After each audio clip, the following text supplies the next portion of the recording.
E teve um acidente com ele, caiu em cima da minha perna. Primeira vez que eu vi ele, eu falei, te prepara que eu vou te correr daqui, né? Tu me aposentou, eu vou te aposentar, né? No Cruzeiro era uma regra, o jogador subia da base, ele tinha que trazer um desodorante pra mim. Era a regra. Eu trocaria todos os meus títulos por igualdade, em todas as áreas, todas as classes, em todas as raças. E aí falo, pô, é muito chato ver isso num país como do lado vizinho nosso, que com certeza também deve sofrer vários tipos de preconceito, né? Caso a sorte existe, ela deve ser muito inteligente, porque ela sempre escolhe quem trabalha, quem acorda cedo, quem dorme tarde, quem se reinventa, quem tem coragem, quem erra, quem tenta de novo, quem estuda. Como eu não sei se ela existe ou não, na dúvida, eu sigo chamando a atenção dela, trabalhando todos os dias. Os principais nomes do mundo da bola, Dimara Entrevista.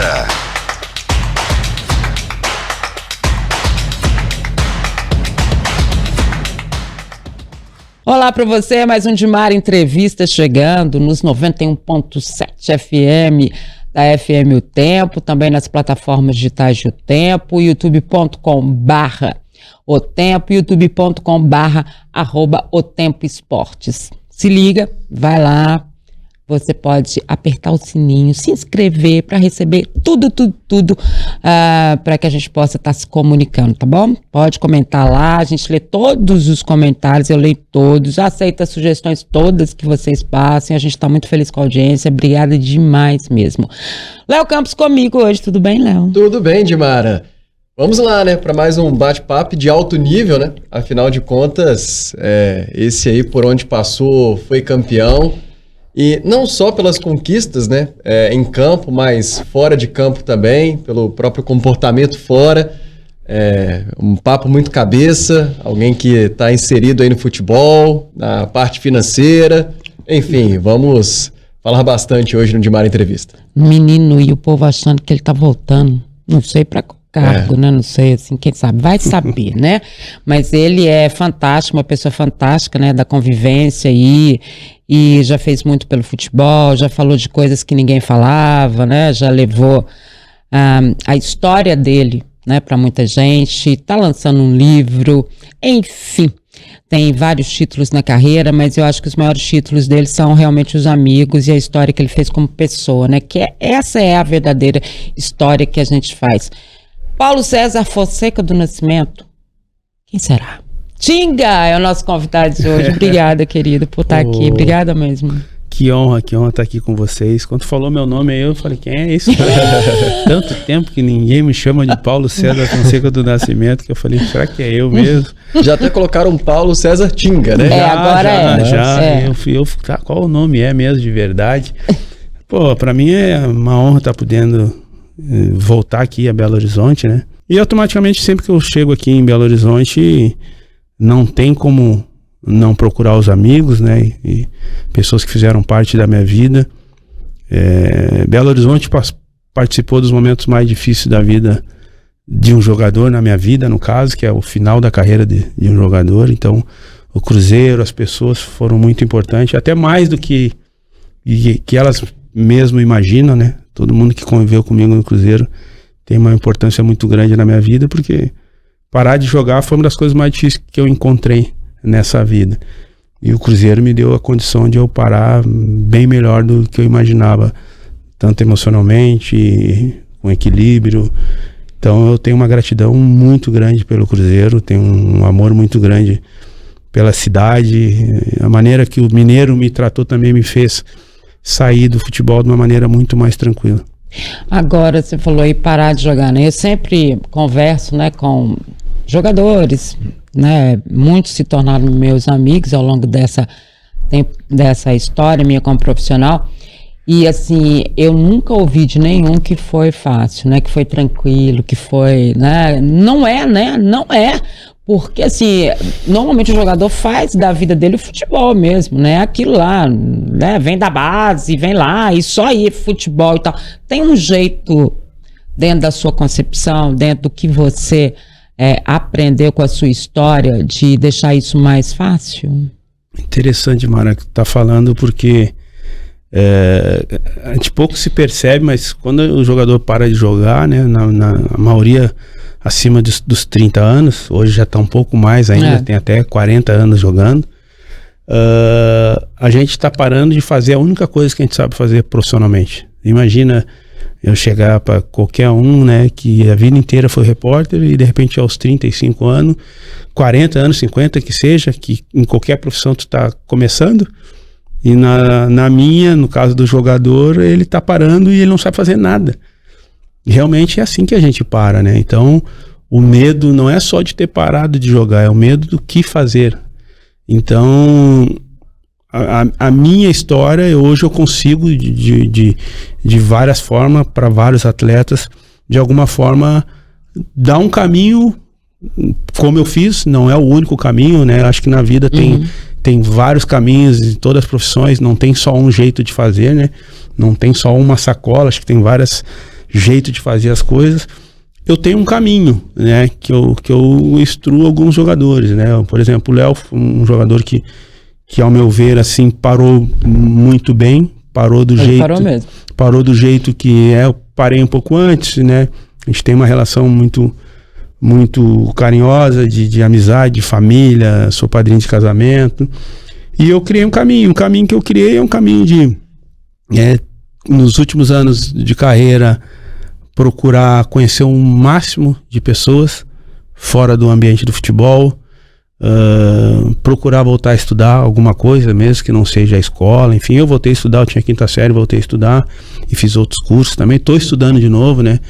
Já voltei a estudar, a cada ano eu quero aprender alguma coisa. Agora eu estou estudando Libras, né? A língua dos sinais, já falo algumas coisas. Eu estou sempre buscando alguma coisa, então estou sempre incentivando as pessoas que param de jogar a buscar novas relações, a voltar a estudar. E se possível, se tu puder fazer isso durante a carreira, é muito melhor, porque tu vai ter muito mais oportunidade de conhecer pessoas e respeitar todo mundo, né? Eu imagino, né, Edmar, quanto tempo tu tá no futebol, quantos atletas que tu conheceu que quando jogavam, os caras eram para falar com alguém, os caras eram uma marra do caramba, e tinha que ter o assessor do assessor, e de repente esse cara para e precisa um dia ter uma conversa com vocês, né? E esse cara vem totalmente diferente. Aí tu pensa, pô, quando o cara tava jogando. Então eu falo pros caras, cara, eu sei que é importante ter o assessor, porque tem muita coisa que vocês não vão conseguir, mas eu particularmente joguei futebol há 20 anos e eu nunca tive assessor.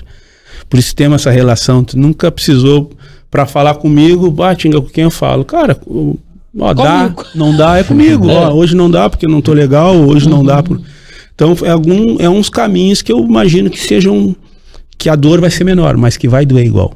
Um dos caminhos que eu aconselho sempre é: conhece pessoas, tenta fazer as tuas coisas, por mais que tenha assessor, tenta tu atender as pessoas, até para dizer não. Quando tu diz não, não posso ir na entrevista hoje, ou não quero, ou tô cansado, ou tô com vergonha que eu perdi, o repórter vai entender isso, porque ele também é ser humano. Mas quando tu bota alguém no meio do caminho para falar não, o repórter pode entender qualquer coisa. Pô, será que esse cara tá dando migué? Pô, não respeitou nem para atender, né? Tá se escondendo. Então é um dos caminhos que eu tento falar pra galera, porque, cara, dinheiro vai, dinheiro vem, né? Não é o mais importante, mas se tu tiver relação, se buscar fazer alguma coisa nova, ser curioso, né? Perguntar muito, porque como a gente joga futebol, a gente vive dentro da bolha, que a gente só sabe de futebol. Eu, quando jogava futebol, não sabia nem quem era o presidente do país, não tava nem aí, não mudava nada pra mim. No início, né? Porque depois a pessoa alavancou o mundo, né? Então, e depois tu vai começando a ficar um pouco mais maduro, tu começa a querer entender fora da bolha, né? Como todo mundo já fala hoje, né? Mas eu sempre falei isso há muito tempo. A gente nunca fez um check-in de aeroporto, né? A gente nunca... o médico ia até nós, o gerente do banco ia até nós. Então eu sempre falo pro jogador, nos últimos anos da tua carreira, se tu puder fazer isso, faz. Vai no banco, o cara vai falar pra ti, entra aqui na frente e fala, não, deixa eu ficar na fila aqui, mano. Porque essa é a vida real. E isso vai acontecer quando tu parar de jogar. A gente sempre fala que o jogador tem um staff, né? Esse termo já tá... Então o jogador hoje, ele sempre... Não, a gente já falou o staff do jogador, informou. Mas assim, o staff é um monte de gente que anda em volta dele, falando pra ele, faz isso, vai aqui, né? Eu me lembro, né? Quando eu fui assessor de imprensa do Cruzeiro, né? Com o saudoso Beneci, né? E o Beneci, assim, eu falava assim, gente, o dia que o Beneci errar o caminho, ninguém vai embarcar.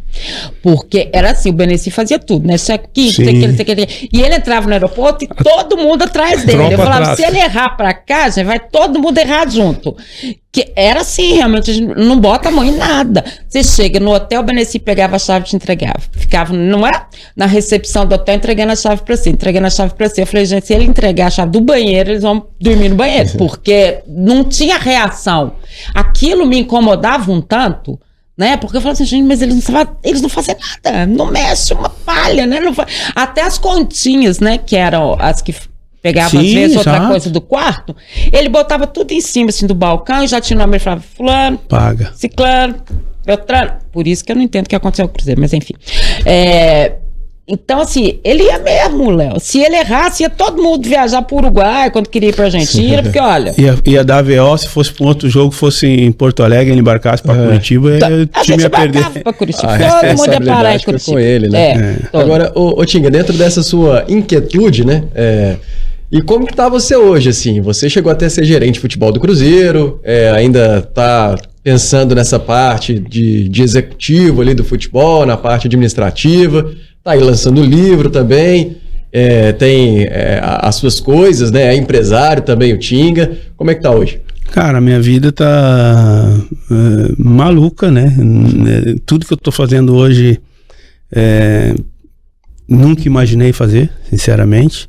Né? Como eu falei aqui, eu sabia somente jogar bola, sonhava em jogar bola e queria transformar minha vida através do futebol. Mas a minha passagem pelo Cruzeiro, quando eu voltei pro Cruzeiro, né, como gestor, né, de futebol, gerente na época, né, também sem saber que seria, eu acho que a minha volta pro Cruzeiro, né, eu me aposento praticamente no final de 2014, quando eu quebrei a perna.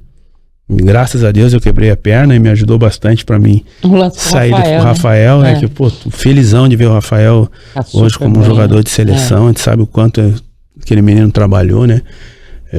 Tinha um dos maiores goleiros do futebol mundial na frente dele, que era o Fábio, que não dava nenhuma brecha para ele jogar, de tão bom que era, mas ao mesmo tempo ele também, né, concorrendo com um cara grande, naturalmente tu se torna grande também.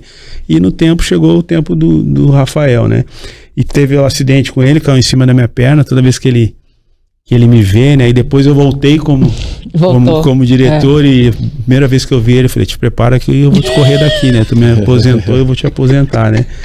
E tive a graça de poder renovar o contrato dele. Então... O Cruzeiro, quando eu voltei para o Cruzeiro, eu acredito que eu voltei pela maneira que eu saí, né? O Cruzeiro me fez a escola, o Cruzeiro me treinou como gestor de futebol. O que o Alexandre Matos fez comigo como jogador, sem ele saber praticamente, ele me treinou para ser um gestor de futebol e ali eu abri um caminho. Hoje quase todos os clubes estão com um ex-jogador, talvez, né, um pouco diferente, uns são coordenadores de futebol, outros são gestores, enfim, tá, isso é do jogo, as nomenclaturas. Outros estão na parte técnica, né, direção técnica, mais campo, né? Mas eu acredito que tem um diretor, né, o Vitor, sim, hoje isso, eu acredito que eu fiz parte dessa mudança de alguma forma, porque eu vim pro Cruzeiro e no primeiro ano a gente conseguiu ganhar e daquela forma, mas isso começou jogando. Quando eu jogava, eu praticamente, porque eu joguei pouco no Cruzeiro, o time que eu menos joguei, é um negócio incrível, o time que eu menos joguei na minha carreira, em termos de minutagem, e foi o segundo time que eu mais joguei direto, porque Inter e Grêmio eu fiz 2 passagens em cada um, no Borussia que eu fiz 4 anos direto, e o outro time que eu fiz mais tempo direto foi o Cruzeiro, 3 anos como jogador. E foi o que eu menos joguei e o que eu mais trabalhei. O time que eu mais trabalhei na minha vida foi o Cruzeiro. Porque eu, além de treinar, eu chegava às 6 da tarde em casa, tinha um telefonema, quando não era do jogador, era do diretor, quando não era do diretor era de um funcionário, quando não era do funcionário da cozinha era alguém da portaria, que o salário não saiu, o que nós ia fazer. E chegar um tempo que a minha mulher falou, cara, tu tá jogando ou tu é do diretor, cara? Ele falou, tô aprendendo. Porque ela volta toda hora, levantava o telefone, ela conversando com um problema. Então, aprendi a dirigir um clube ali em termos de gestão com o Cruzeiro. E aí tive a experiência e na mesma experiência, no meio do caminho, eu já falei, cara, não é o que eu quero. Não é o que eu quero. Porque como eu tinha ficado 1 ano e meio em Porto Alegre, eu comecei a estudar, comecei a ver que tem um mundo fora o futebol, né? Sim. Tem um mundo, a gente não é a cereja de tudo, nós somos a última bolachinha do mundo do futebol, que tudo gira em torno do futebol. E eu comecei a gostar desse outro mundo, né? De viver talvez com menos, sem aparecer tanto. E aí no meio do ano, eu já sabia que eu ia cumprir meu contrato, mas eu não queria mais. Porque era 24 horas e tu resolvendo o problema, porque eu tinha isso como objetivo. Eu quero chegar na vida das pessoas e que as pessoas fiquem melhor do que quando eu cheguei. Agora, se eu viesse pro futebol e falar, cara, não tô nem aí, eu quero ganhar o meu e tá tudo certo, às vezes tu consegue aguentar mais, né? Mas eu queria fazer o que eu fiz como jogador. Todo mundo que passou por mim ali como jogador, e eu sempre olho isso e eu acho muito legal, porque eu olho hoje os guri que estão no Palmeiras, né? Que era o Mike, hoje ganhou 5 brasileiros. Aí eu olho o Alisson no São Paulo, eu vejo o Lucas Silva voltando, tanto de jogador que começou com a gente, o Elber Rei lá no Japão, o Wallace na China. Esses guris tudo começaram com a gente e a gente tinha uma regra com eles ali, a gente os mais velhos, eu encabeçava isso, que a gente motivava esses guris, Lucas Silva, os guris tudo, mas ao mesmo tempo a gente doutrinava eles de uma forma que hoje eu vejo as pessoas até reclamar, pô, os guris hoje parece que não tem uma referência, uma base. No Cruzeiro era uma regra, o jogador subia da base, ele tinha que trazer um desodorante pra mim. Era a regra do jogo. E não precisava nem eu falar mais, eles mesmos falavam. Aí subiu o Elber, tem que trazer desodorante. Aí subiu o Vinícius Araújo, o Elber mesmo falava, agora é ele que tem que dar. E a brincadeira era isso aí. Mas por que o desodorante? Não, era uma maneira de eu falar pra eles que, cara, vocês têm que trazer alguma coisa pra mim. Aí eles vinham na época tinha um que era roxinho, do Rexona, falando, não, o meu é o marrom. Podia ser qualquer um. É o marrom, não é o roxinho, fazia de sacanagem. Bobinho, nós botávamos os guri pro bobinho, vai no bobinho. Aí o guri pegava a bola, continua, tu não é profissional ainda, tu não fez 50 jogos. Ao mesmo tempo que a gente ia brincando com eles, quando escolhia eles pra jogar, nós falamos, cara, é contigo, tu tem condição, tu tá aqui porque tu merece, não é porque, sabe? E aí tu vê esses jogadores, eu vejo todos os jogadores que passaram pela nossa geração ali, cara, não tem um vagabundo, não vê um jogador da nossa geração, 13, 14, esses guri que começaram, que comeram ali daquilo que a gente falava, tu não vê os guri, pode pegar aquela geração ali, tu não vê os guri, sacanagem dos guri, sem compromisso, uma hora vai jogar bem, jogar mal, que é do jogo. Então é isso que eu gostei de fazer no futebol, eu quero passar pela vida das pessoas, e como dirigente não tem como tu fazer isso. É muito difícil. Não tem como fazer isso. Aí tu tá tratando com a coisa muito mais profissional, contratos, burocracia. Vou falar não é tu que decide tudo, né? Dentro do campo eu tava com o jogador, eu conseguia identificar o que ele tava mais chateado, eu conseguia encostar do lado, falar do meu jeito. Porque como eu tava no Cruzeiro, era o mais velho, tinha as maiores conquistas nos outros lugares, eu tava no banco. Então quando o cara vinha reclamar de ficar no banco, eu mesmo chamava o cara, eu tô aqui, mano. Tô louco da vida, tô querendo brigar, já discuti uma vez com o treinador, outra com o fulano, mas eu tô aqui respeitando quem tá jogando. Então, automaticamente, a gente tinha uma linha ali. Então, hoje estou fazendo a minha vida em outros negócios, cuidando da minha vida privada, né? Eu tive algumas sortes, né? Como eu falo no meu livro, né? Depois falar um pouco do porquê o título, chamando a atenção da sorte. Tive algumas sortes, abri uma agência de turismo, com 3 jogadores de futebol, meus primeiros 3 clientes, né? O Léo foi um deles. Hoje nós atendemos mais de 200 jogadores no mundo todo e o nosso forte nem é o futebol mais. As maiores empresas do Rio Grande do Sul são todos nossos clientes hoje no corporativo. Quem toca é minha esposa e meu cunhado. Depois eu acabei investindo em hotéis, parques temáticos, em Gramado, inclusive o Léo também é sócio de um negócio comigo. Essa área de turismo te agrada, né? Então fui para esse mercado de turismo, comecei a inventar algumas coisas, começaram a dar certo, né?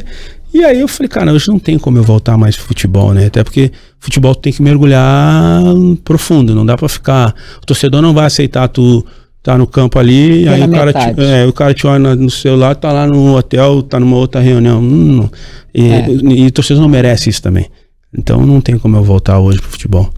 Tá respondendo então para todo mundo que penso assim, tinha que estar, porque coincidiu, né? A passagem da SAF do Ronaldo pro Pedro Lourenço, aí o Tinga chega em Belo Horizonte, mas tudo estava marcado no muito mesmo antes, dia, gente? né? Ele chega. No mesmo dia, chega quando o Alexandre Matos falou, a partir de amanhã vocês vão começar a ter notícia. Aí o Tinga aparece na cidade, aí todo mundo ficou assim, gente, o Tinga tá voltando, o Tinga tá voltando. Eu ia até brincar contigo, se não era ele chamando a atenção da sorte nesse... Pode ser, tem a ver com... Se tu ficar perto, né? O título do livro, Chamando a Atenção da Sorte, é muito legal essa colocação, né? Quando, há 5 anos atrás, eu estava fazendo uma palestra numa cidade, depois de eu contar toda a minha história, como a maioria das histórias dos jogadores do Brasil, com dificuldade para chegar até o profissional, aí eu abri para pergunta, o primeiro cara que pegou o microfone, ele pegou e falou, pô, Tinga, a tua história foi legal, muito legal, mas tu não acha que tu teve sorte? Cara, eu tomei um soco na boca do estômago, né? Eu falei, pô, tu podia perguntar qualquer coisa, mas sorte, cara. E na época, o que eu respondi acabou virando o título do livro. Eu respondi pra ele que, falei o nome dele, falei, fulano, eu não acredito nem desacredito na sorte. Mas se caso a sorte existe, ela deve ser muito inteligente, porque ela sempre escolhe quem trabalha, quem acorda cedo, quem dorme tarde, quem se reinventa, quem tem coragem, quem erra, quem tenta de novo, quem estuda. Como eu não sei se ela existe ou não, na dúvida, eu sigo chamando a atenção dela, trabalhando todos os dias. Naquele momento, acabou o evento, a galera aplaudiu, eu fui pro hotel, tinha que sair 6 da manhã, acordei, abri o Instagram, tinha um cara dentro de uma guarita, um segurança, e tava fazendo uma selfie, uma foto, escrito, tô aqui, trabalhando, chamando a atenção da sorte, como o Tinga falou ontem na palestra. Aquilo chegou a me arrepiar, porque na verdade o que eu queria falar era que eu não acreditava nem desacreditava na sorte. Mas o que o cara acabou pegando foi chamando a atenção da sorte. Era uma frase motivacional. Exato. E a partir daquele momento, toda vez que eu saía para trabalhar ou para ir para o colégio, alguma coisa, eu botava, bora chamar a atenção da sorte. E esse movimento começou a crescer em Porto Alegre, Rio Grande do Sul, todo mundo colocando. Em vez de falar que estava indo trabalhar, estou indo chamar a atenção da sorte. Eu fiquei comigo com aquilo na cabeça. Falei, se um dia for escrever um livro, o livro vai ser Chamando a Atenção da Sorte. E aí, quando chegou a hora de escrever, porque eu já tinha um título antes na minha cabeça, que seria o que eu vivia no Cruzeiro. Eu tinha até comentado isso com os jogadores uma vez. Se um dia eu escrever um livro, seria Do Outro Lado do Vidro. Era o que eu tinha antes desse, na minha cabeça. Que foi quando eu voltei pro Cruzeiro, o primeiro dia que eu me apresentei como diretor. E no restaurante da Toca tinha um vidro que ficava a diretoria. E o do vidro maior, lembra? Ficava os jogadores. E foi a primeira vez que eu voltei, imagina. Voltei como dirigente, tinha de 25 jogadores, 18, 19 tinham jogado comigo. Fazia 1 ano e pouco que eu não via eles. 3 era padrinho de casamento. E de repente eu tava do outro lado do vidro, de calça, de sapato, e olhando eles tudo dando risada lá, conversando, não conseguia saber o que eles estavam conversando, não sabia aquela alegria. E eu ali com a comissão técnica, com a diretoria, e eu louco pra estar lá, né?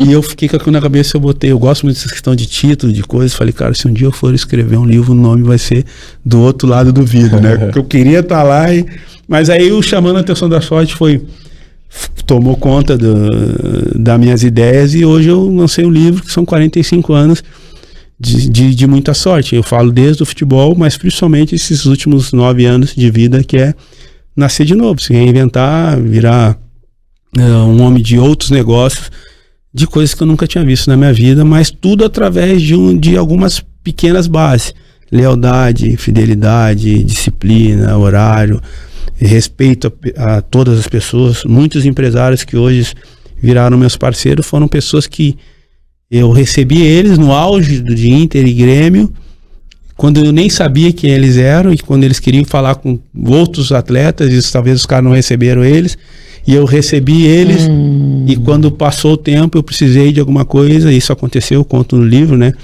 Um dos maiores empresários do Brasil, que se chama Clóvis Tramontina, dono da Tramontina. Acredito que todo mundo tem uma faca, um garfo na casa dele, né? Lá em casa. E eu lembro quando eu parei de jogar e comecei a estudar, eu queria conversar com alguns empresários, e eu mandei mensagem para ele, consegui o nome dele, e ele me recebeu. Fui para Carlos Barbosa, para a cidade dele, e entrei dentro da sala dele, e ele falou, pô, cara, deixa eu te contar um negócio. Me deu um jornal, me contou uma história, falou, ó, uma vez eu fui no estádio, tal, e queria conversar com os jogadores, e tu foi um cara que me recebeu, tal. E eu nem lembrava disso, porque quando tá jogando, tu não vê nada que tá fora, né? O mundo tá te servindo, tu nem percebe quem tá ao teu redor. E eu entrei na sala dele e falou, o que tu precisa? Eu falei, eu preciso fazer uma pergunta.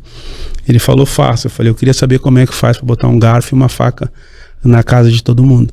E ele começou a minha história, ele adorou aquela pergunta, chamou toda a diretoria e começou a me apresentar para um monte de gente, você tem que escutar esse cara e tal. E eu comecei. E ele começou a nascer um monte de negócios que hoje eu conto dentro do livro, baseado nessa pergunta que eu fiz para esse homem.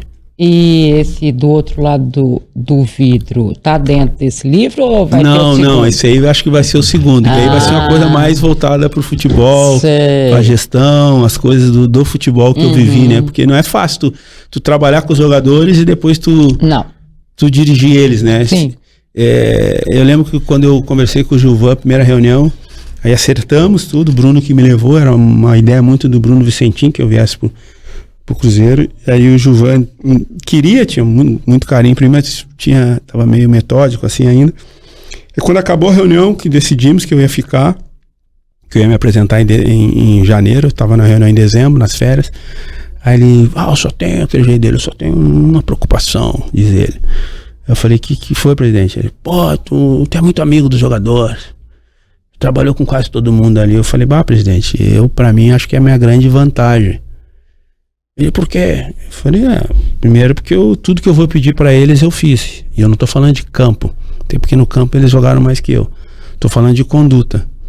Porque o que vai fazer eles me respeitar ou não, é se quando eu tava do lado deles, o que eu pedi eu fiz. Eu falei, por exemplo, se eles ficar reclamando que estão no banco, alguma coisa, e eu disser pra eles que eu não concordo, e eles falam, mas quando nós tava jogando, tu ficava no banco trairando todo mundo?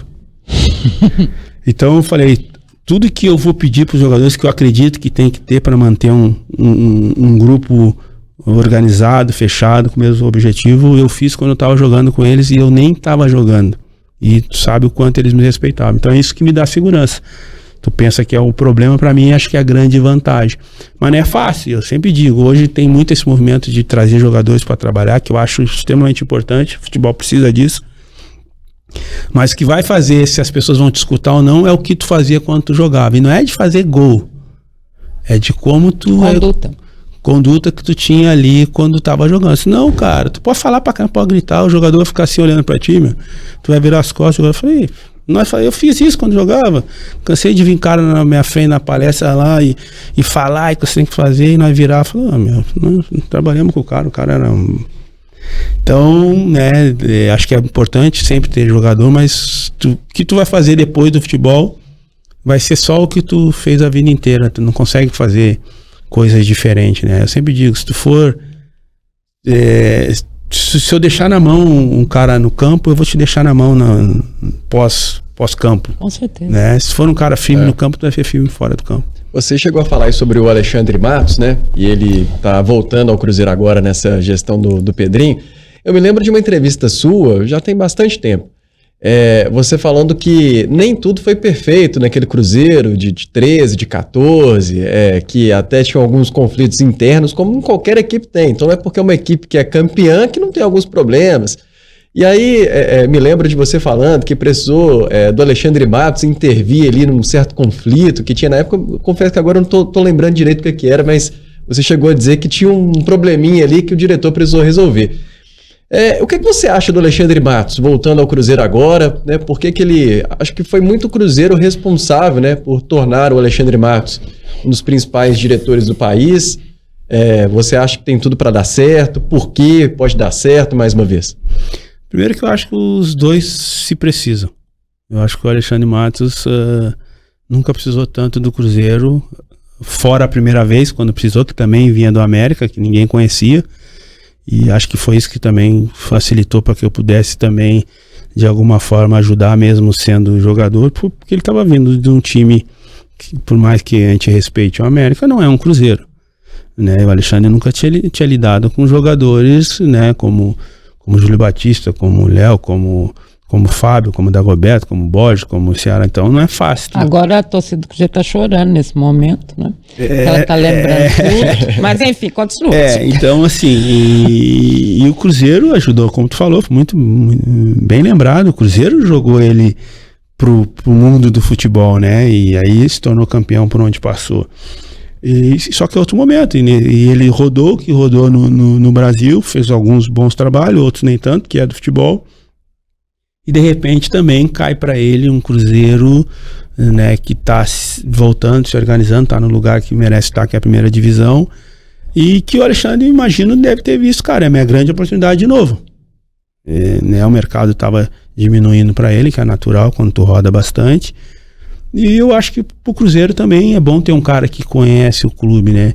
E citou muito bem, quando ganha tudo, todas as polêmicas, todas as brigas, elas acabam. Pô, que legal que os jogadores saíram na mão quando ganha.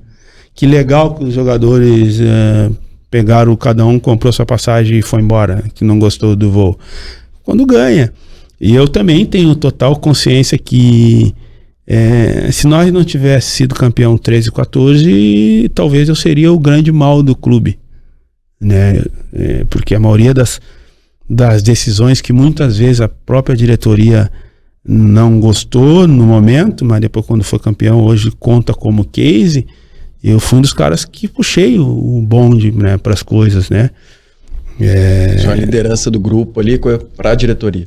E eu que levava as coisas, até aquilo que às vezes naquele momento poderia ser um confronto com a diretoria, mas eu junto, né, nunca sozinho, mas sempre debatia com os jogadores, porque eu sempre tive isso, desde os 18, 20 anos, eu sempre fui questionador, né? Sempre fui questionador. Eu não gostava daquelas coisas que o treinador entrava gritando no vestiário e falava, não podemos tomar gol, não podemos tomar gol, mas não explicava por quê.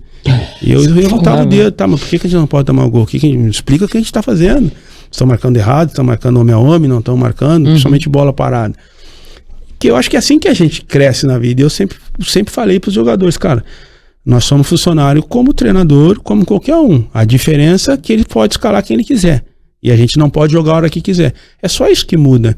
Nós todo mundo somos funcionários da mesma empresa. Se a gente não está gostando de alguma coisa, não é porque a gente não está gostando, não estamos gostando, que isso não vai nos levar ao objetivo principal, que é ser campeão.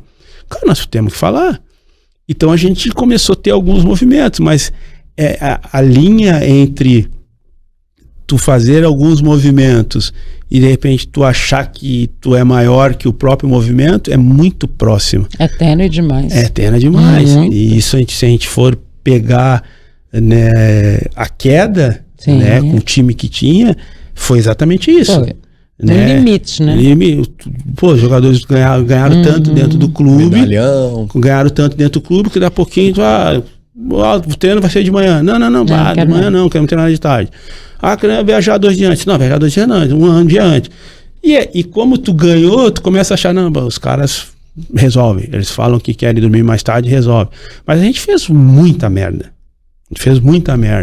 Mas como também ninguém era ídolo no clube, de fato, tirando o Fábio, que já tinha ganho no clube, mas ainda não tinha sido o goleiro principal das conquistas, né? O Fábio ganhou antes, na época da Tríplice Coroa, mas ele não era o goleiro principal. Então praticamente todo mundo ali, ninguém era ídolo do Cruzeiro, de ser campeão de fato com o Cruzeiro. O time foi formado, inclusive, em 13, né? Foi formado em 13. Ele tinha o campeonato, tinha a Tríplice Coroa, né? Que foi, inclusive, o primeiro campeonato brasileiro do Cruzeiro. Pensa bem, 2003, que foi o primeiro campeonato brasileiro, nem tinha sido reconhecido a Taça Brasil de 66, ainda não tinha sido reconhecido. Então, na verdade, ele tinha um campeonato brasileiro e a Copa do Brasil, que ele tinha aquele movimento ali de Copa do Brasil. Então, era um time que todo mundo, porque eu digo hoje, às vezes, quando eu converso com alguns clubes e tal, eu falei, cara, as cadeiras ou a cadeira de ídolo tem que estar sempre aberta. Ela não pode estar fechada. Ela tem que estar aberta. Todo mundo que chega no clube tem que achar, cara, porque todo jogador, o sonho do jogador, ele quer ser ídolo do clube. Ele quer sair na rua e ser reverenciado e falar, pô, que legal, Cruzeirão, tal. Eu quando eu venho aqui, que eu chego aqui, joguei muito pouco, mas eu chego aqui, cara, pô, galera, pô, que legal, tinha memória, pô, tá voltando, vamos ganhar e tal. Esse é o nosso sonho. Lá desde o início, o sonho genuíno não tá dinheiro. Quando a gente começa lá, a gente nem sabia. Hoje até o jogador já sabe quanto que ganha. Nós nem sabia quanto que ia ganhar. O cara queria jogar. Porque o sonho genuíno é ser ídolo no clube. E essa cadeira tem que estar sempre aberta. E no Cruzeiro, quando a gente chegou em 2012, que eu fui um dos primeiros, eu, Ceará e Borges, a gente viu que essas cadeiras estavam abertas. E aí descarregou uma galera depois. Pô, ficou 25 jogadores com condição. e todo mundo começou a ver que a cadeira estava aberta. De repente o Everton Ribeiro vai lá, faz um jogo gigante, a torcida grita o nome dele, no outro o Goulart faz, grita o nome dele, no outro o Dagoberto faz, grita o nome, no outro o Léo. Todo mundo começou a ter um pedacinho do bolo de ídolo. Aí o cara, um vai no restaurante, é reverenciado, não tinha a cadeira fechada que só um era exaltado. Isso faz que um time, todo mundo queira. Porque tem clubes que tu chega que a cadeira já tá fechada, falando, pode fazer o que for, que o ídolo é o cara, e acabou. Isso é difícil de dar certo. Então a gente tinha isso. Então, por mais que a gente fazia algumas besteiras, né? Essas besteiras convergiam para que depois, né? Então, pô, hoje podemos falar, alguma coisa que passou, a gente pode falar qualquer coisa, né? Eu até falo pouco das coisas que passaram, sou um cara muito comedido, assim, né? Falo muito de mim, porque eu não gosto de falar dos outros se eu não combinei com os outros. Às vezes eu vejo hoje os caras nos podcasts contando a história do cara sem saber se o cara quer que conte. Talvez a vida do cara mudou, é outra vida, né? Mas eu falo de mim. Cara, a gente fazia bobinho, valendo quem ficasse, tomasse os 30 na roda e aí ia pagar a janta da noite. Isso na concentração. E de repente, não, perdi, cara, vai ser sushi. E aí sushi pra todo mundo na véspera do jogo. Cara, isso é uma loucura. Pô, no outro dia, aí, pô, guarda tudo, põe tudo nos lixos. Imagina, 20 jogadores comendo sushi na última comida da noite. Cara, no outro dia, a nutricionista em pânico. Pô, Flavinha me chama. A Flávia, querida, um beijo pra ela. Porque ela tem uma regra, né? A refeição antes, né, do jogo, no dia anterior, no dia do jogo, existem regras, né? Imagina um risco, alguém, imagina uns 20, pega uma intoxicação, pega alguma coisa e tal. Cara, me chama lá, pô, Tinga, olha aqui, tal. E assim, são 20 cabeças, né? Porque tu me chamou, né? Mas, pô, sabe que, pô, a galera, pô, curte pra caramba e tal. Pô, na hora, pô, que às vezes o cara nem se ligava nessas coisas, né? Pô, Flavinha, pô, desculpa, jamais, nunca mais vai acontecer. E não aconteceu. Mas a gente tinha essas coisas que... E aí eu te falo, se nós não fosse campeão, eu seria... Ia aparecer tudo. Era um problema. De repente, as nossas viagens eram horríveis. Nesse dia eu nem tava até em casa. Os caras começaram a ligar, cara, na verdade, eu já tinha reclamado antes.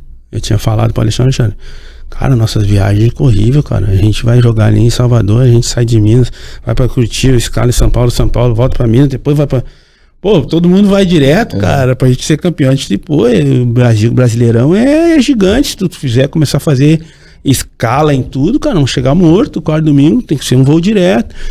E aí tentava, aí o Cruzeiro era muito seguro na questão, e eu acho isso legal também. Financeiro, né? O Cruzeiro, as pessoas queriam vir pro Cruzeiro. Eu fui o que vim pro Cruzeiro, porque o Cruzeiro era certinho, a toca era fechado, tendo fechado. Um dos primeiros a ter isso. Era fechado, o salário era tudo na carteira, era um salário média, não era o que os outros pagavam, o que falavam que pagavam, né? Mas não pagava. O Cruzeiro pagava e era tudo dentro da carteira, e é isso aqui, tu quer ganhar mais, vai para outro lugar, né? Beneci com aquele jeito dele, controlador, mas foi muito importante pro clube nesse cuidado, que ele cuidava como se fosse dele. Até em alguns momentos exagerava, né? Mas fazia parte, a gente ia equilibrando. Eu cansei de conversar com ele, Beneci, ovo, cara. Deixa eu já comer o ovo aí e tal. Aí entendi como é que ele funcionava, fui entendendo, conversava sozinho para não falar na frente, que aí tu vai entendendo também como é que funciona o cara. Mas ele era importante também para ter essa blindagem do clube, para não ser aquela coisa muito aberta. Vocês sabem quando que era difícil tu entrar na toca lá, uma burocracia para entrar, mas fazia parte do negócio. Então, se nós não tivéssemos sido campeão, todos esses movimentos que a gente encabeçou, eu talvez hoje eu nem entraria em paz na cidade como eu entro, mas o que eu acho que deu certo é que o final de tudo era para uma coisa só, para ganhar. Não tinha nada que a gente fazia para assim, vamos fazer para a gente mostrar que esse grupo é um grupo que revoluciona, que tem voz. Não, cara, o que é melhor para nós? Tá errado. Tu tá errado. Não, cara. Isso aqui não vai levar nós a ganhar. Aí, de vez em quando se passava uma coisinha ali, a gente também dava uma chamada e todo mundo respeitava. E cansei de reunir jogadores e falou, esse negócio, eu nunca tive amigo no futebol que nós caímos ou que ficamos perdendo a vida inteira. Todos os lugares que eu tive amigo no futebol é porque a gente ganhou. E aí os caras começam a lembrar. Tu tem amigo quando tu tô no time que tu ficou no último lugar, dificilmente tu vai fazer amizade. Tu faz amizade com pessoas que te levaram a crescer, a ganhar, a vencer. Então essas coisas a gente foi passando, por mais que a gente era um grupo questionador, e não era só eu, os caras eram muito questionador, os caras reclamavam de tudo. Palestra, por que a palestra? Cara, tem que ter, cara, o treinador que tem que passar, e muitas vezes eu também reclamava, aí outro me corrigia, não tinha uma autoridade, todo mundo tinha muitos líderes ali, muita gente, mas a gente conseguia sempre chegar num final legal, que era, cara, o Cruzeiro é maior que todo mundo. E nós só vamos ser felizes aqui se nós formos campeões. Tanto que lembra que a gente foi jogar o jogo contra o Fluminense, o último jogo, a gente fez uma coisa que hoje as pessoas até fazem, eu até não sei se já fizeram. Nós fomos o primeiro time que fomos jogar o último jogo, o time todo foi de carro de bombeiro antes pro jogo. Aquilo ali foi uma conversa minha e do Fábio com o Alexandre Matos, nós tínhamos um jogo contra o Fluminense, que nós já estava campeão. Já. E aí era o carro de bombeiro depois. E aí o Fábio conversando, então eu falei, pô, Alexandre, depois do jogo tem gente que quer ir embora. Um vai querer ir embora, outro, vamos fazer uma coisa diferente, cara. Vamos de carro de bombeiro sair daqui, já dá toca. Ele, Alexandre é corajoso pra caramba, ele gostar dessas coisas, ele é audacioso, isso é bom. O Cruzeiro precisa disso agora. E aí o Fábio já deu mais uma ideia também, tá, cara, aí fomos do carro de bombeiro, uma loucura, meu, chegou no meio, aí tinha que a organização, ia de carro de bombeiro, os 11 que iam sair jogando, descia ali, entravam na van e no meio da multidão. Cara, chegou na hora dos 11, 3 já, eu não, Dagoberto, não, agora eu não quero jogar, e aí já muda 3, cara, foi muito legal. Então a gente viveu muita coisa legal, assim, foi o grupo, assim, sinceramente, não, todo mundo sabe que isso é verdadeiro. Fui campeão no Grêmio, fui campeão no Inter, na Alemanha, mas um grupo que eu mais trabalhei, mais aprendi e mais tive amizade foi o Cruzeiro, cara. E incrível que foi o clube que eu menos joguei. Acho que no Cruzeiro, não sei se eu fiz mais que 3 gols. E joguei muito pouco. Mas o clube que eu tenho mais intimidade na minha vida hoje é o Cruzeiro. Deixa eu te dizer uma coisa. Você está falando aí de Alexandre Matos, da relação com o Alexandre Matos. Como você não respondeu minha pergunta, lá vou eu de novo. Se o Alexandre Matos te convidasse, você voltaria? Você tentaria alguma coisa nessa área aí, diretor técnico? Na verdade eu nem posso. Eu não posso porque eu tenho datas já tudo, né? Como hoje o meu trabalho, um dos meus trabalhos também é fazer palestra, então eu tenho até dezembro eu já tenho a agenda toda. Eu tenho agora, dia 1º de junho eu vou para Atlanta, eu fico 16 dias nos Estados Unidos, depois eu volto, tenho feiras, eu sei que até novembro eu já tenho data, então não teria nem como voltar atrás, assim. E como eu falei, futebol não dá para ficar meio até o pescoço, né? Mergulha de vez. Alexandre, ele tá livre depois de dezembro, tá? Olha aqui, deixa eu te dizer uma coisa. Tinga, por tudo que você viveu no Cruzeiro e tudo mais, você entende o que aconteceu com o Cruzeiro? Não.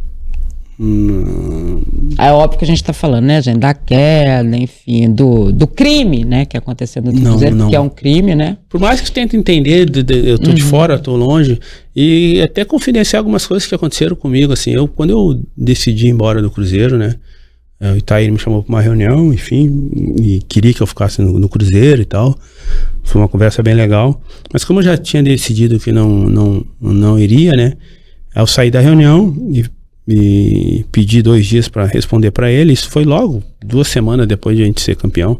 Já começou a fazer a transição ali, lembra? Isso em 14?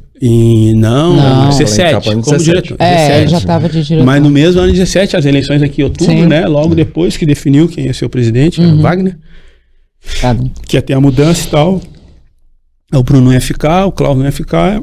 Ia ficar só eu. Primeiro que eu falei, não tem como ficar só eu. Já tinha na minha cabeça definido. Mesmo que eu quisesse ficar por outra coisa, não tem como. Eu vim com os 2 caras, morre junto, entendeu? Então essa é a estratégia que eu sempre tive no futebol. Bora junto, morre junto. Então não tinha como ficar. Mas aí fui pra reunião, né? Me ofereceu um contrato muito melhor do que, assim como fez quase com todo mundo, né? Acho que foi com todo mundo. Todo mundo foi super valorizado, né? Os problemas acho que foi um dos grandes problemas, né? Inflacionou demais e tal. E aí pedi uns dias pra ele e já sabia que eu não ia, mas pedi uns dias e eu cheguei na minha casa. E aí meu filho, que hoje tem 21 anos, namorando, Primeira namorada, amando Minas Gerais, jogava no todos os campeonatos aqui. O Davis, que hoje é profissional, joga no Portimonense, em Portugal. Ah, ele joga em Portugal, né? Ele, mineiros, todos os meus dois são cruzeirenses. E o Dani estudando aqui, jogando, cara, feliz da vida. E minha mulher já fazendo faculdade, adorando Minas. Nós nunca imaginávamos mais voltar. E depois de ser campeão, eu volto em casa, depois dessa reunião, 2 semanas depois de ser campeão, eu volto em casa e reúno todos eles e falo, ó, pessoal, no final agora do mês aqui, já arrumar as coisas e ir pra Porto Alegre, já começar a ver colégio e tal, quando nós vamos ficar lá. Cara, eu tô falando assim, quando eu dou uma olhada pra ele, tá os 3 chorando, mas chorando, os crianças soluçando, não, pai, não. Tipo assim, tu acabou de fazer um trabalho, primeiro trabalho, aí vocês são campeão, aí tu chega aqui, tu acha que, achando que nós ia dar uma notícia, tu reunir com o diretor, vai vir a notícia, fez 3 anos de contrato, fez o melhor contrato da vida no diretor. Eu dou a notícia pra eles que vão embora do Cruzeiro. Cara, começa aquela choradeira, acabou eu chorando tudo. E eu fui embora. E eu comecei a buscar novos ares da vida, fora do futebol. Mas eu sempre tinha aquela dúvida comigo, assim, né? Pô, olhava, Deus, será que eu tomei a decisão certa? E aí aconteceu um negócio no dia da final contra o Corinthians, no Itaquerão. Foi gol do Arrascaeta, acho. Arrascaeta. Eu tava no embarque. Na área VIP, eu estava embarcando para a Turquia, que eu ia para a China. E era escala na Turquia. E eu estava lá, olhando o jogo, assim, peguei final já do jogo, cheguei de Porto Alegre, fui direto para Business, era só meia-noite e pouco o voo. Eu tô olhando o final do jogo ali, campeão. Cara, eu olhei aquilo ali, cara, comecei, meu olho ficou cheio d'água. Eu falei, cara, eu ia ser bicampeão brasileiro, cara. Pô, fiquei, cara, fui ver a minha viagem, foi horrível a minha viagem. Fui até a China, horrível, com aquilo na cabeça, pô, cara. Pô, larguei um negócio que eu ia ser campeão de novo, cara. Aí eu voltei, olhava pra cara da minha família, todo mundo assim, eu estudando, cavando negócio, tentando e tal, papai, pensando, cara. E eu vindo o Cruzeiro contratando, e o Cruzeiro era no melhor time, no primeiro semestre era o melhor time. Era o favorito de tudo. Aí passou-se, foi o ano, chegou final do ano, um dia me ligam daqui de Minas, cara, olha a matéria que vai dar hoje, primeira vez que saiu no Fantástico, começou a anunciar de tarde, Cruzeiro, blá, cara, eu reuni toda a minha família, porque na verdade o que fez eu tomar a decisão de não ficar, quando começou a aparecer os nomes que iam entrar, e principalmente do Itair, futebol, a gente conhece muita gente, eu comecei a liguei para 3 pessoas que eu conhecia, mais da antiga futebol, pô, meu, tá chegando o cara aqui, pô, gostei da conversa do cara, mas, pô, quem é o cara? Os caras, meu, salta fora. Então, eu já tinha na minha cabeça, mas mesmo que eu fosse mudar, não conseguiria ficar, porque mesmo que eu não conhecia, eu não gosto de falar das pessoas que eu não conheço, mas as referências que eu tinha uma dúvida. Então, na dúvida... Eu vou. Né? Embora. Vou embora. E, na verdade, sua reunião foi com ele, né? Foi com o Itair. É porque daí eles assumem, né? Aí eu fiquei com aquilo na cabeça e pô, meu filho, a gente teve que botar em psicólogo e tal, porque os amigos eram tudo aqui, a namorada aqui, confusão, não namorava mais, confusão.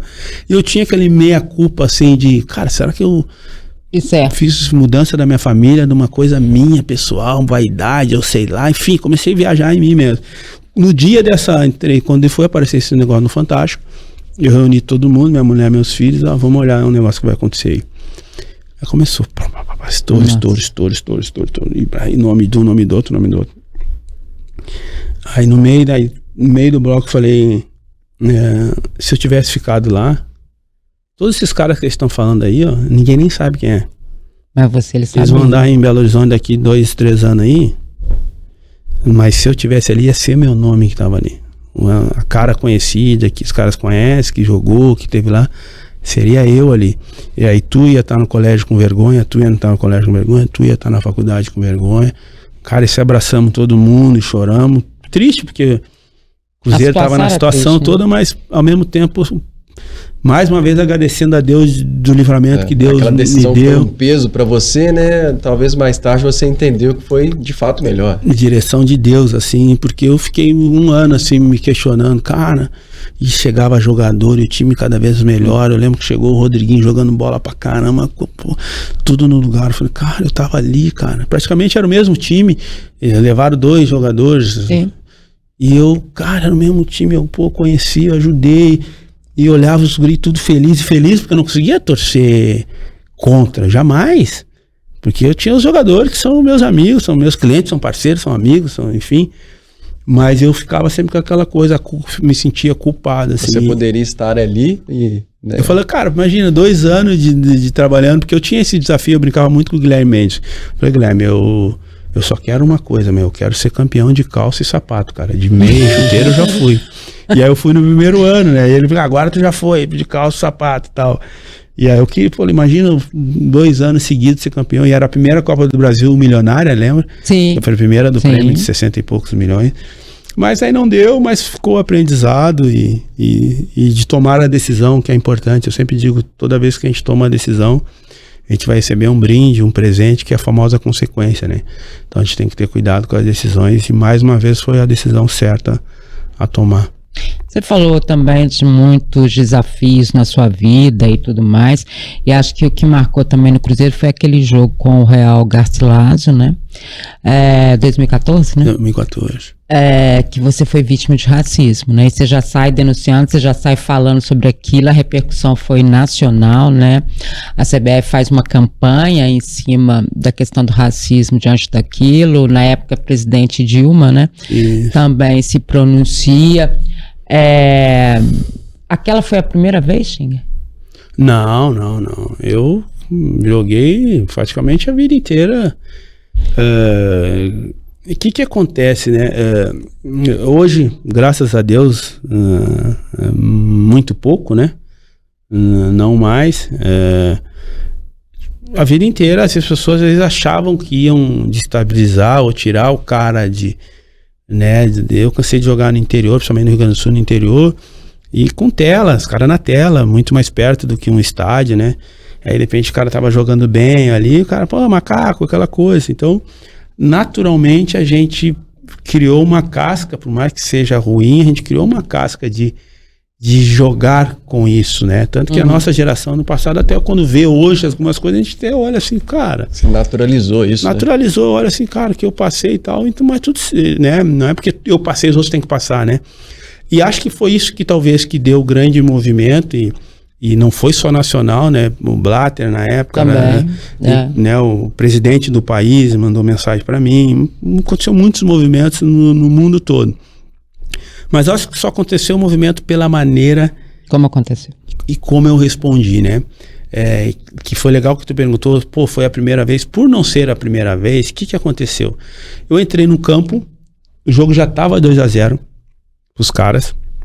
Nós estreando, acho, pela Libertadores, alguma coisa assim. Já estava 2-0. E eu entrei faltando uns 15 minutos. E eu peguei na primeira bola que veio pra mim... Começaram aquele som de imitando o macaco e tal. Falei, cara, eu não toquei na bola ainda. Não fiz gol. Eles estão ganhando. Cara, aí começou a crescer aquele movimento. E toda hora que vinha em mim, tal.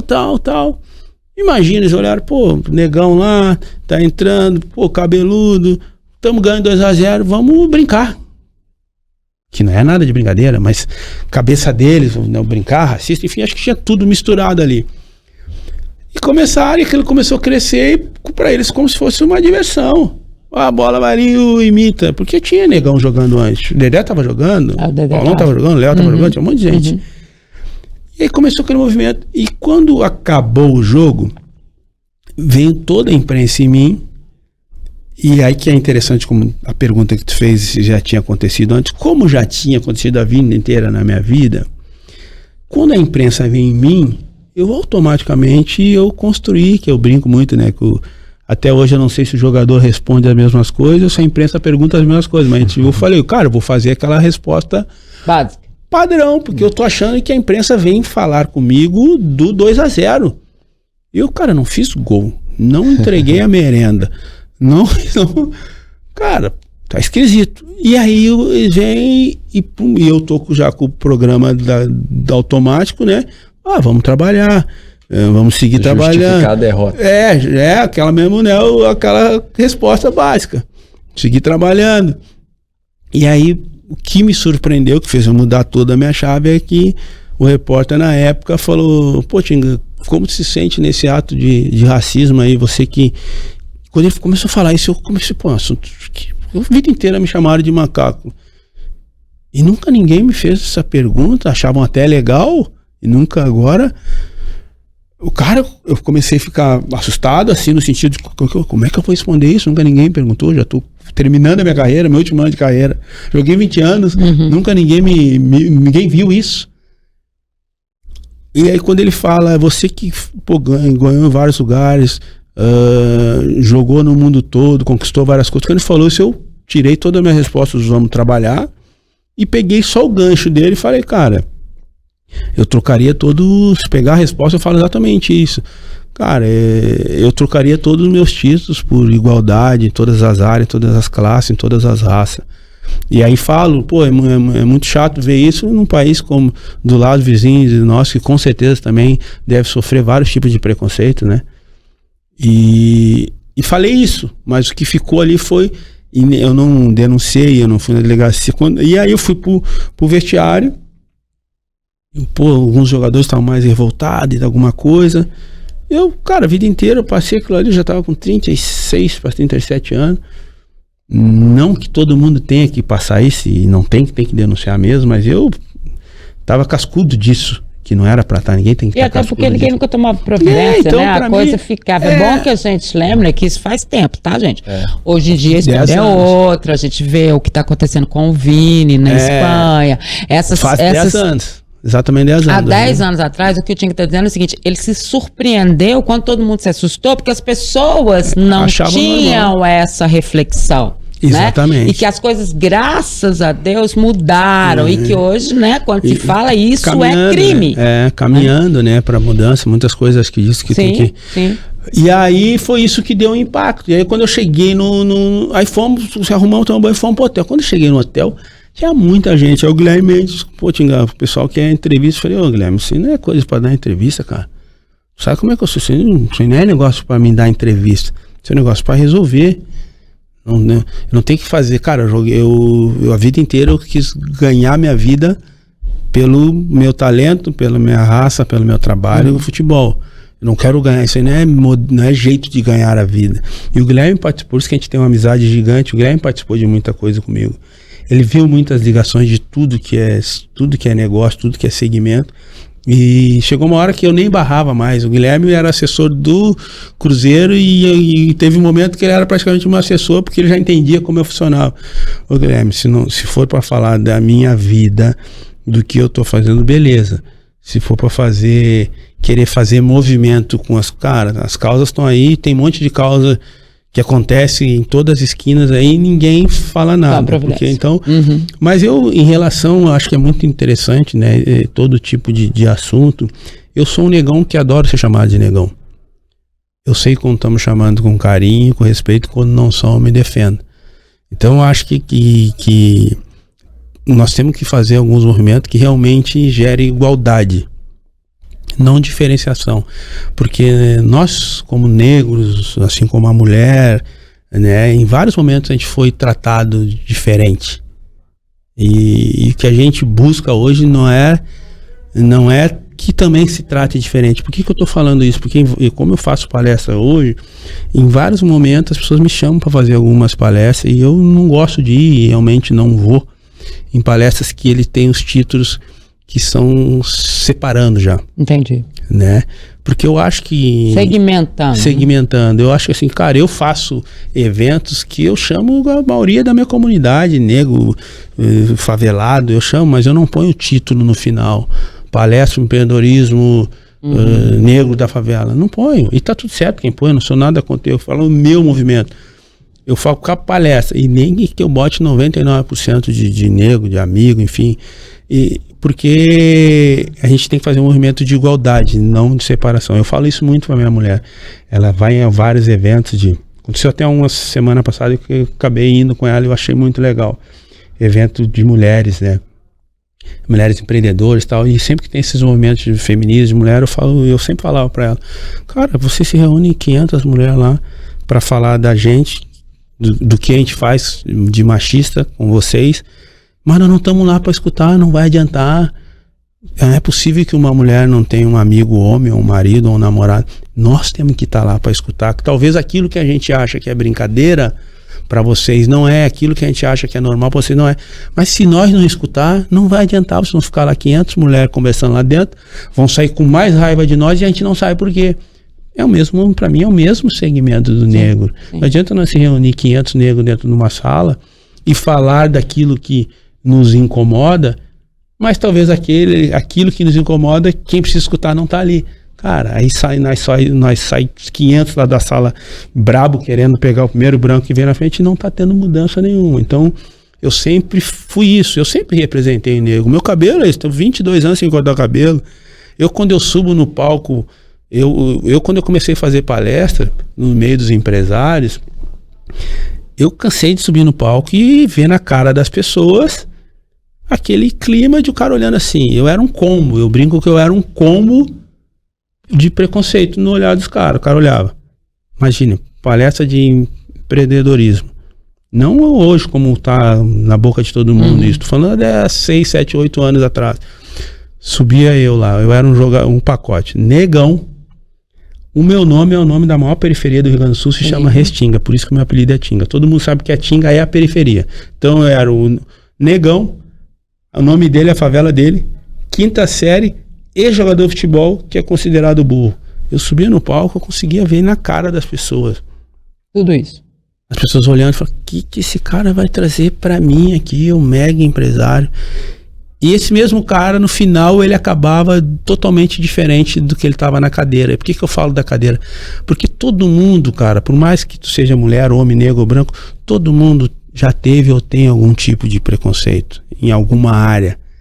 E eu conto a minha experiência. Eu lembro quando eu estava no Inter em 2005, se eu não me engano, 2005 ou 2006. Um dia o presidente do Inter, Fernando Carvalho, chegou para mim, pro Fernandão, nós éramos os líderes do clube, falou, depois da janta vai vir uma moça aí falar alguma coisa sobre futebol aí, nutrição, futebol, sei lá. Pô, nós odiávamos fazer resenha depois da janta. Falei, pô, presidente, tá sacanagem isso aí, pô.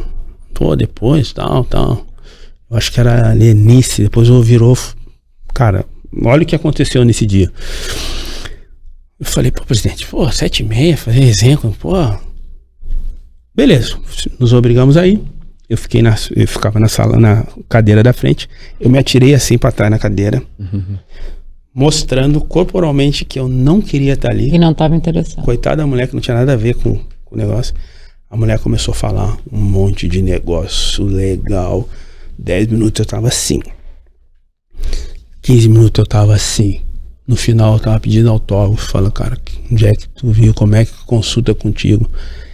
Eu sou um criminoso por pensar que ela não poderia me entregar nada. Até 2005 eu nunca tinha visto uma mulher ir falar pra nós, cara.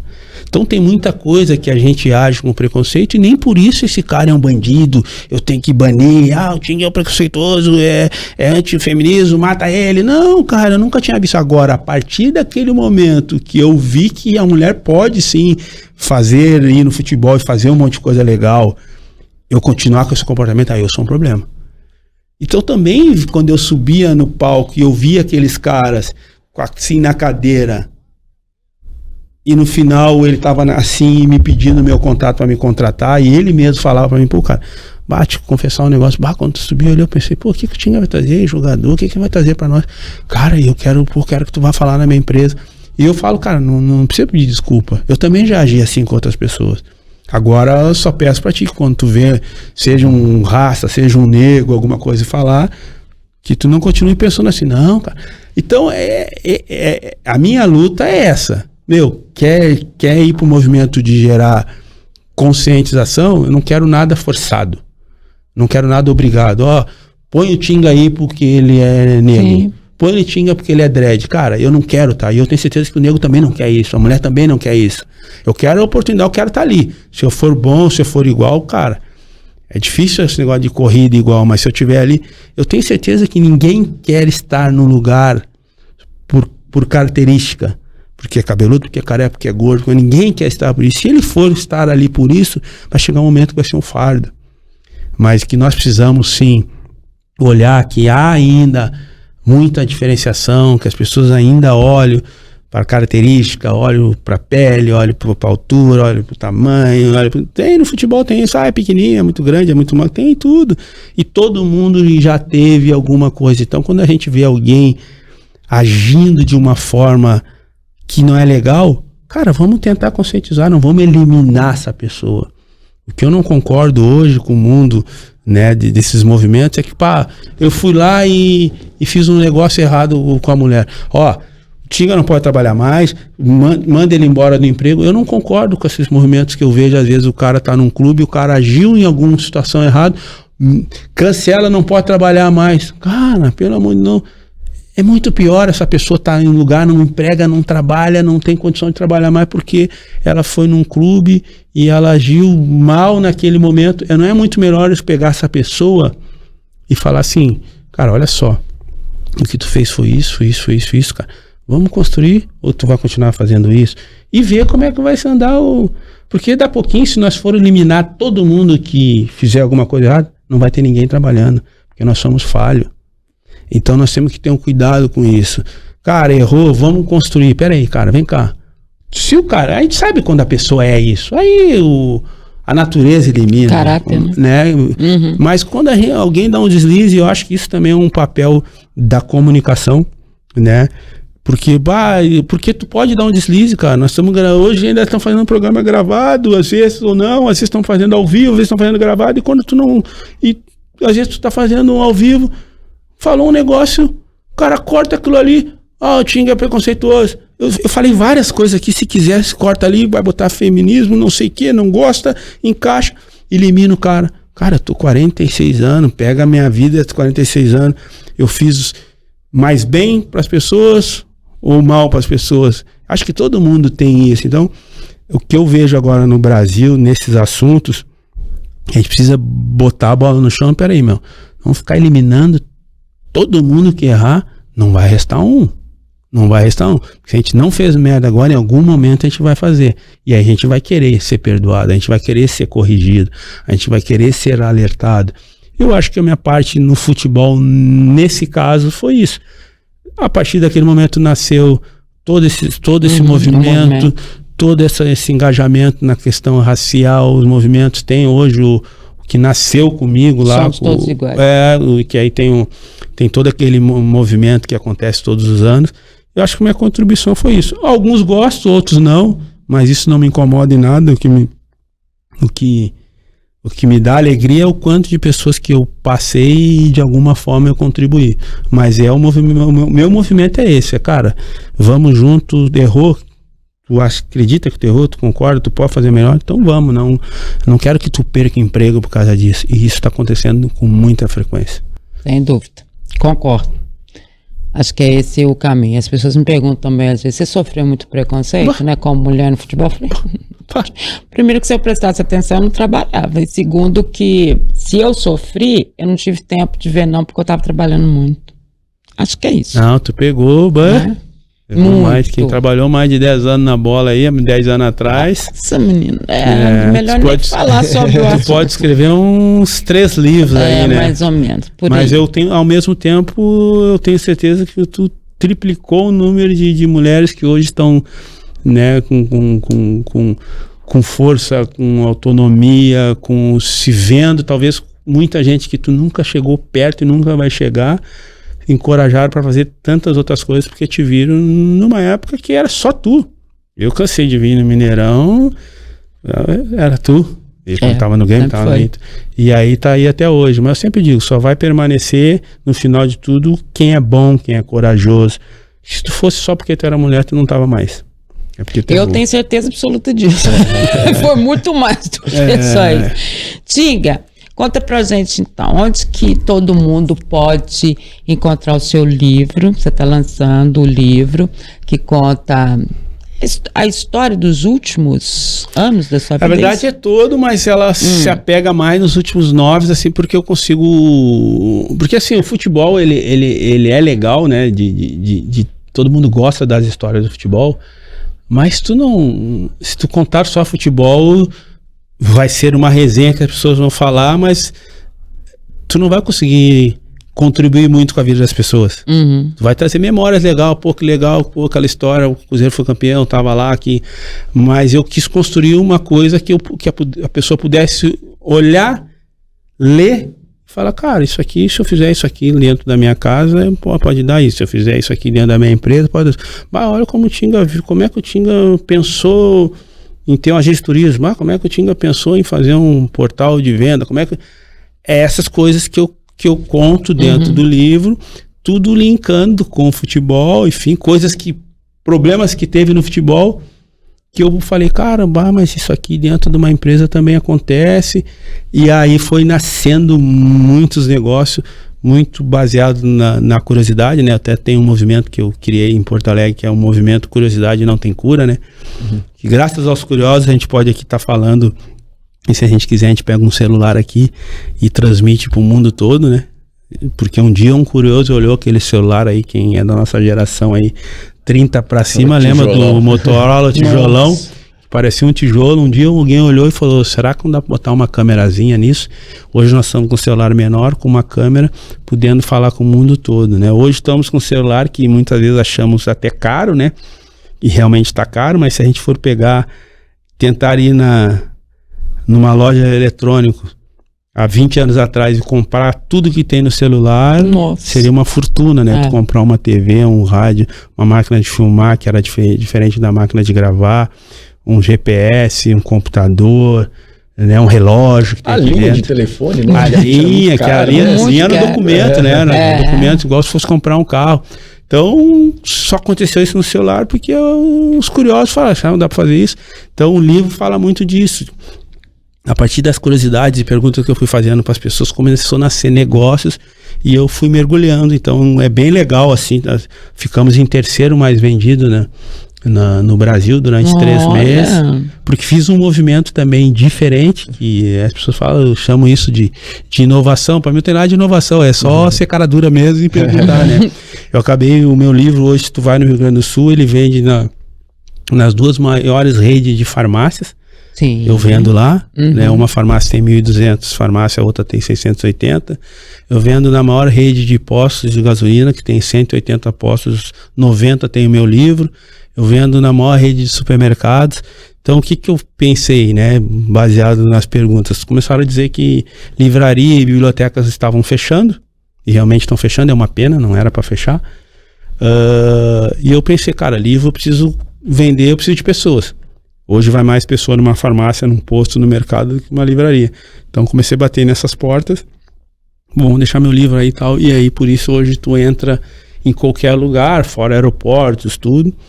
Qualquer lugar que tu entra tem o meu livro. Lá no Rio Grande do Sul sempre tem, em algum lugar tem o meu livro. Então por isso que a gente conseguiu fazer uma venda diferente. Pensando um pouco diferente, mas nada muito complexo. A farmácia já existia há muitos anos, mercado há muitos anos. Foi só mesmo a cara dura de provocar isso, né? Aplicar, né? Provocar. Talvez alguém pensou, mas não foi lá, não chamou a atenção da sorte, né? Não bateu na porta. E eu tenho o site, chamandoatençãodasorte.com.br.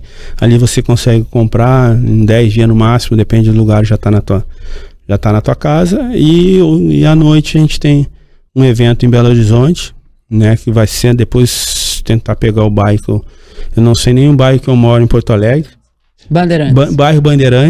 Bairro Bandeirantes, mas tem a informação, sentar no meu Instagram ali, Tinga, tem informação. E qual que é o site que a pessoa pode comprar? chamandoatençãodasorte.com.br. Tive um erro gravíssimo aqui que eu me esqueci de trazer o livro, que o Léo, meu motorista Léo, foi me buscar e marcou no lugar, pegou no outro, aí me deixou mal, mas vai chegar aqui para vocês. O Léo era melhor zagueiro, né? Motorista. O Léo é um filho bom. Um filho bom. Acho que o Léo é um cara também que futuramente, acho que em algum momento, acho que o Cruzeiro deveria de alguma forma conectar, porque o Léo tem história, né? É a história, e o Léo viveu uma coisa, eu até estava conversando com ele essa semana, falei, Léo, todo mundo fala do futebol, das vitórias, das coisas, e eu falei, tu tem uma experiência muito maior que quase todos nós aqui, que fomos campeões do Cruzeiro, porque tu viveu também a parte ruim do Cruzeiro. Sim. E isso é uma experiência.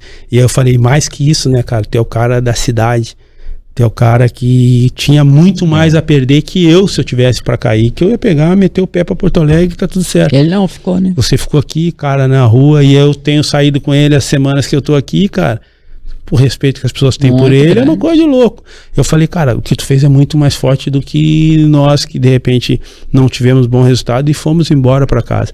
Tu teve que todo dia ir, vai levar o filho no colégio, vai encontrar, vai no mercado, vai encontrar o cruzeirense que vai te olhar. E as pessoas só te respeitaram porque quando tu tava lá, tu fez o negócio certo, ganhando ou perdendo, botou a cara, ficou no clube. Então, eu acho que essas pessoas têm que estar conectadas com o Cruzeiro. Acho que isso é uma das coisas que o Cruzeiro vai precisar conectar de novo com a sua história, enfim. Voltando a falar também do Ronaldo, acho que o Ronaldo fez um grande papel que o Cruzeiro precisava. O Cruzeiro na segunda divisão, ninguém queria solucionar, não tinha como solucionar. Tinha que ter alguém com nome muito forte, conexões, burocracias. E acho que o Ronaldo era o cara certo, fez e está entregando o clube na primeira divisão. E aí eu acho que isso aí que o torcedor tem que ficar com essa parte boa, como foi feito, os números do negócio. Cara, oportunidade, né? Todo mundo podia fazer, porque quem não fez? Foi o Ronaldo que fez, então eu acho que o mérito é dele. O mérito é dele e acho que o Cruzeiro, no futuro, talvez o Cruzeiro vai enxergar um pouco mais de valor do que talvez o Ronaldo até agora teve com a torcida. Eu vejo que a torcida está comemorando a chegada do Pedrinho, que já é conectado, né, com o clube, mas acho que também tem que valorizar o que o Ronaldo fez de botar o clube na primeira divisão de novo. Você acompanha futebol e é bom de palpite? Então tem que conhecer KTO.com, isso mesmo. A KTO é o melhor e mais seguro site para você apostar e se divertir. Tem os campeonatos estaduais, Copa do Brasil, Brasileirão, Libertadores, Champions League, ou seja, tem tudo. E várias outras modalidades, claro, além do futebol. E lembrando que na KTO, 2-0 é goleada. É isso mesmo. Se o time que você apostou abrir 2-0, a KTO paga na hora com o ganho antecipado. Faça seu cadastro, KTO.com, e utilizando o cupom O Tempo, você tem 20% de bônus no primeiro depósito. Isso mesmo, usando o cupom O Tempo, você tem 20% de bônus no primeiro depósito. Deixe os seus palpites na KTO.com, onde a diversão acontece. Bacana, gente. A gente vai chegando ao final do Dimar Entrevista. Queria te agradecer demais. Foi um papo muito legal. Obrigada demais. Quando voltar, as portas sempre estão abertas para você, tá? Nos seus projetos, nas suas histórias, pode mandar que a gente vai estar assim, divulgando para todos os mineiros, para todo mundo que acompanha a gente, né, Léo? Para mostrar sempre esse cara bacana que você é, esse caráter, esse cara realmente de evolução de pessoa, né? Que eu acho que a maior evolução que a gente tem que ser de pessoa, né? De caráter, né? Enfim, do que nós somos. Obrigado, conta comigo. Tô lá em Porto também, tem um gaúcho mineiro lá, cruzeirense, atleticano que me ature aí, porque aqui eu sou cruzeirense mesmo e de vez em quando ele da rede social brigo ali com um com o outro ali, mas é uma briga legal assim, mais de pegando no pé e tal. Porque foi um ambiente muito legal e vocês fazem parte disso. Foi legal, né, Léo? Muito bom, acho que já admirava como um atleta, né? Acho que hoje o Tinga realmente ele mostra essa inquietude dele, né? Esse conhecimento que ele tem, essa busca por conhecimento também. Enfim, dava aqui para já marcar uma segunda edição do Tinga, uma terceira edição do Tinga. Muitas perguntas aí pro ex-jogador, agora o escritor, o empresário. E já me aguçou aí muita curiosidade pro livro, com certeza vou ler, o Chamando a Atenção da Sorte. Não, amanhã tá chegando aí pra vocês. Oh, muito obrigado, seu motorista que vai trazer. Seu motorista que vai trazer. Particular. Que ótimo. Já sabemos quem cobrar, então. Já sabemos a quem cobrar. Obrigada, Tinga, valeu demais. Valeu, galera, tamo junto. É isso, gente, Dimar Entrevista chegando ao final, próxima semana tem mais, tá? Beijo grande, tchau.